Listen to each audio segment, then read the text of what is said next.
So with this being the 50th anniversary, you just know we had to talk about Jaws. 1975's Jaws. Now this is a complicated movie for me because back in the day, I wanted to watch Friday the 13th Part 6 again, stuck in a room with my cousins while my dad got hammered with his brothers. Now I can't hate on that, but I can't hate on the cinema choice because I didn't want to watch a shark. I thought it was just a big pissed off fish. I wasn't feeling it. I wanted to watch Jason Lives for the 1,000th time in a row. I mean, that was my jam way back in the day. But instead of watching Jaws, I just sat there annoyed in that room, pulling all the arms and legs off of my cousin's GoBots and attaching them to the different bodies. And yeah, I'm a mess of a human being. That's what I did. That's what I was into. But because this is the anniversary, the wonderful, fantastic 50, we just have to go back and look at Steven Spielberg's vehicle and give it a second chance. Because believe it or not, old as I may be, I've never gone back to this movie. So let's find out if 1975's Jaws still has the same kind of bite to it.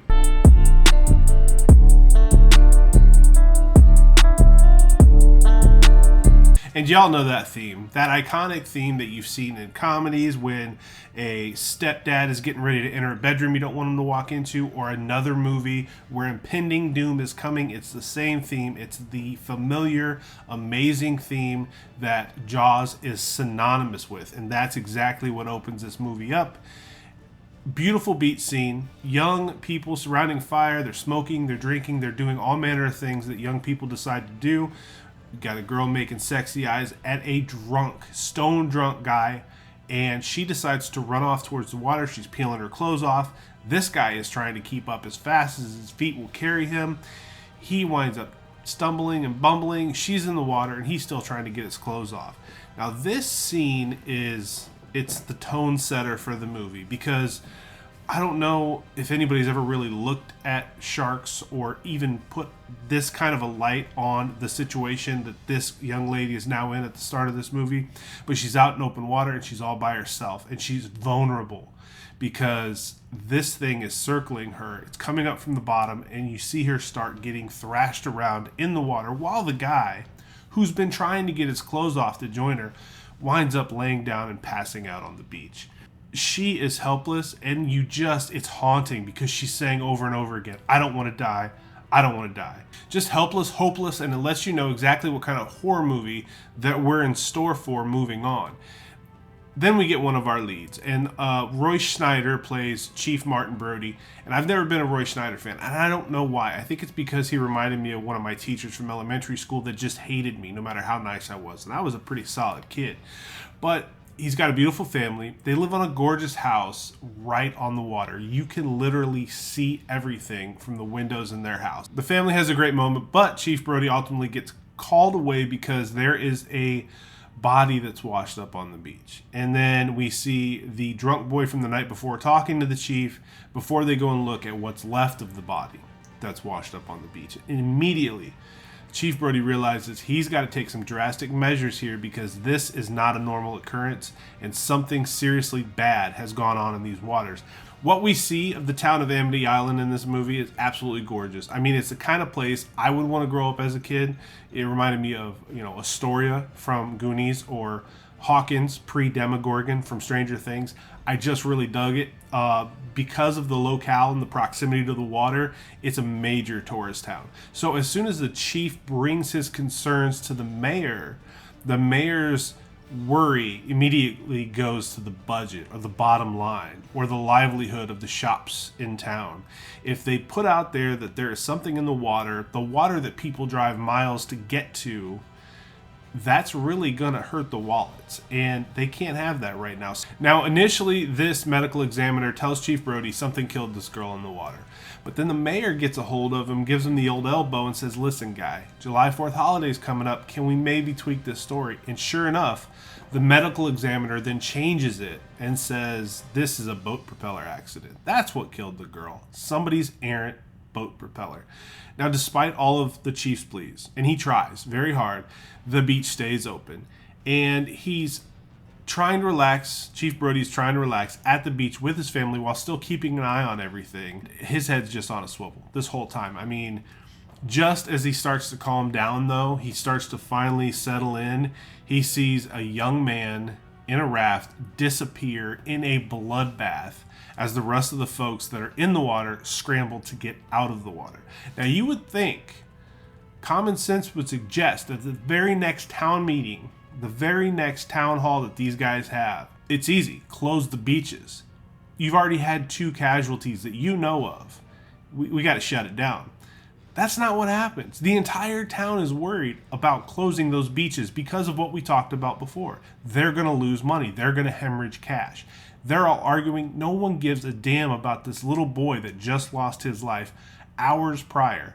Now, the mother that just lost her child in the water is also in attendance at this meeting, and she has offered a $3,000 reward for any fisherman that's willing to go out there and kill this shark.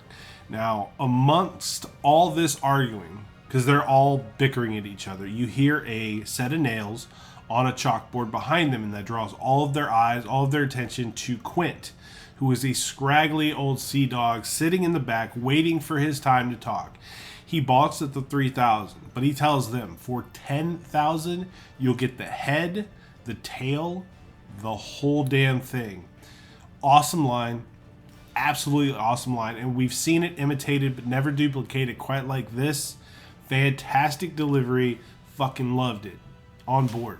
I don't want no volunteers. I don't want no mates. There's too many captains on this island. $10,000 for me by myself. For that you get the head, the tail, the whole damn thing. Now, obviously, with a bounty on a shark, you're going to get all sorts of fishermen out there in the water trying to kill this thing. They see it as an easy paycheck. And this is right around the time that we meet Richard Dreyfuss's character that shows up from the Oceanic Institute, I believe it was, and his name is Hooper. Smart guy, great character, and he can tell them what kind of predator they're looking at just by seeing the remains of the girl from the beginning of the film. Now, he goes in, he examines it, and he is bewildered the entire time he's looking at this body. Once he really understands what he's dealing with and what he's looking at, he gets really pissed at everybody involved for not taking steeper precautions to shield the public from the obvious danger here, because this wasn't something that just got nibbled on. Now, those fishermen do wind up killing a shark, and they parade it about, and everybody's ecstatic about it. Even Chief Brody's smiling. He's very happy, thinks the whole thing's over with. The mayor has a grin on his face that he couldn't hide if he tried. Hooper, on the other hand, he's not convinced. He's looking at this thing, he's looking at the size of the mouth, and he wants to do a little more research. He wants to autopsy the shark because whatever the shark has eaten in the last 24 hours will not yet be digested. So if this shark just ate a girl the day before and a boy shortly thereafter, those remains are still going to be inside the shark. Even after these guys do autopsy the shark and they realize this isn't the one we're looking for, nobody cares. Nobody wants to hear it. Everybody's back out on the beach. Now, there is some trepidation about anybody going into the water. It's hilarious because you see everybody up on the beach staring out at the water, but nobody's in the water. And it takes the mayor to prompt his own family to get out there and start splashing around. Now, in this scene, it's only after another close call with the shark and Chief Brody's kids that Chief Brody starts to realize we have to do everything we can do to put this threat down. And that includes hiring Quint, no matter what the price tag he is asking. And with that, we get Brody, we get Hooper, and we get Quint all headed out on Quint's boat, the Orca, to find this thing and end this once and for all. Now, the climax of this movie winds up chewing up well over half an hour, maybe a little bit more of this film, but my God, is it good. It is so good because it's a mixture of great character work from all 3 of these men, good action, tension. I mean, think about being out there on the open water, right? That's scary enough. The ocean is a big place. I mean, literally anything can happen out there. And on top of all that, you're hunting one of the biggest sharks any of these men have ever seen. And these guys have seen just about everything you can see. Now, from the scene where Quint is sitting there just chewing on a cracker and you start to hear the click of that reel that he's got seated next to him, and he's not looking at it, and then he hears it, and then he looks at it. Even that sound, that click, it just builds up dread. because you know they've caught something and that something is about to go down. Now, there's great tension with the simplicity of that moment. And I think that gets overlooked sometimes, but I thought everything Steven Spielberg did here is tremendous. And it was going to be good no matter what. But then when you factor in these guys and how well they played these roles, I loved it. I absolutely loved it. Now, we wind up actually seeing this shark up close and personal because Brody's out there chumming. They've been out there for a while. And Brody's kind of doing the grunt work, right? But he's out there and he's chumming again. He's puffing away on a cigarette. And sure enough, up pops Jaws. And holy hell, this is where we get that amazing line, "You're going to need a bigger boat." Iconic. Now, we also get this scene where because the guys have tagged Jaws with a barrel, they need to follow, find, and tag him with more, because if they've got 2, maybe even 3 barrels on this massive fish, it's going to keep it to the surface. It can't quite descend into the ocean, so they can keep track of it better, thus having more availability to stab, kill, or shoot this thing. So they're floating out there in the middle of the night, and it's been a long day, so they're all drinking, and they're getting shit-faced. And these guys, who have gone from being mostly hostile to one another on this boat ride, they are laughing their asses off, because when guys drink, well, I guess they can get a little volatile too, but there's a lot of happy drunks out there too. And these guys have a great conversation. They're having fun. They're laughing at each other. Hooper and Quint are sitting there showing off battle scars. It's a fantastic scene. Then Quint, of course, has to tell the story about the USS Indianapolis and everything that he had been through, with 1,100 men ending up in the water and about 400 of them being torn apart by sharks while the others just floated in the water and waited for their turn. Brought the jovial guys to an absolute silence at that point. And it really was a gripping thing to listen to. The way he delivered story, awesome scene, absolutely fantastic. And this last part of the movie really takes hold of you. I mean, you're really wrapped up into it.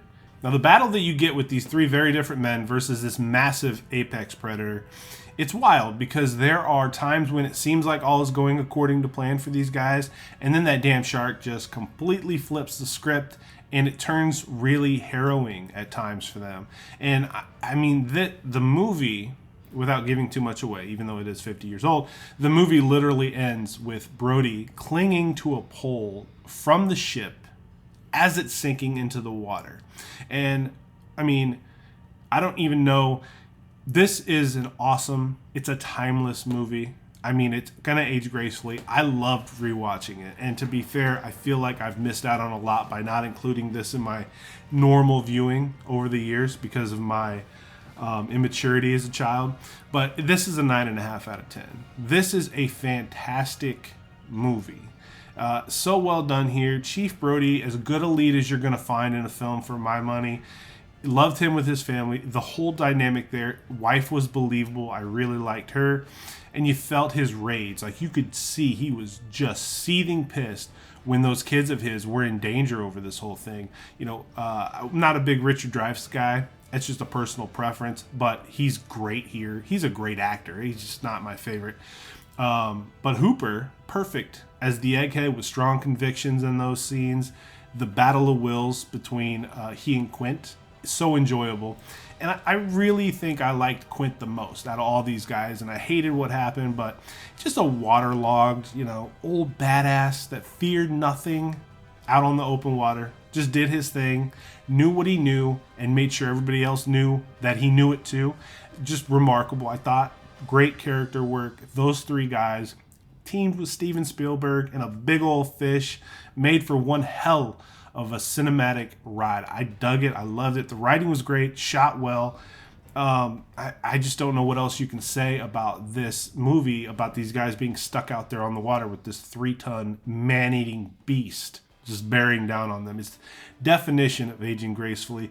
50 years later, still strong. Absolutely love it. Steven Spielberg's pretty good at this shit. Thank you for checking this video out. Thank you for considering staying with us. If you dig it, subscribe.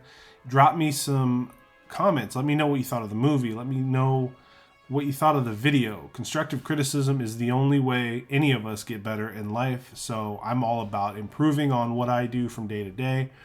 Let me know what you thought. Until next time, I will see you beautiful people on the other side.